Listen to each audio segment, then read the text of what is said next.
Disease Control and Prevention now says fully vaccinated people no longer need to wear a face mask or stay 6 feet away from others in most settings, whether outdoors or indoors. However, CDC Director Rochelle Walensky says fully vaccinated people should still wear masks where required by the American federal, state, local, tribal and also territorial laws, and abide by such rules and regulations, including from local businesses and workplace guidance.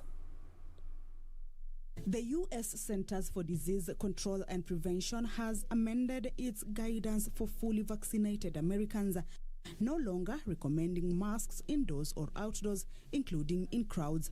The announcement made public at a White House briefing Thursday and on CDC's social media platforms, however, requires masks to be worn in crowded settings such as healthcare facilities, public transportation, airplanes, airports, prisons, and homeless shelters. If you are fully vaccinated, you can start doing the things that you had stopped doing because of the pandemic.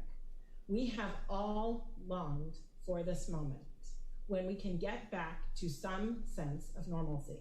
The guidance states that those who are unvaccinated or have not been fully vaccinated, those who have received only one shot of the 2-shot immunization, or have not reached the end of the 2-week post-vaccination waiting period must still wear masks. In late April, the CDC said fully vaccinated people can safely engage in outdoor activities like walking and hiking without wearing masks, but it recommended continuing to use face coverings in public spaces where they are required. In Kenya, there are only 930,460 people who have received the first shot of the Oxford AstraZeneca vaccine, with the Ministry of Health projecting a further delay of the second doses of the vaccine as India blocks export.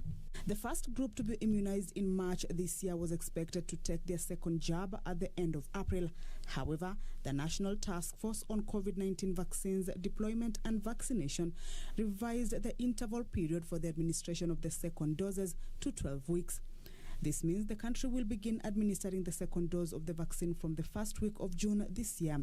The Ministry of Health has further made a clarification that it does not recommend mixing different vaccine types, even when other vaccines become available in the country. The government is pursuing the acquisition of 1 million doses of vaccines, each from Pfizer as well as Johnson & Johnson, respectively, to supplement the AstraZeneca vaccines.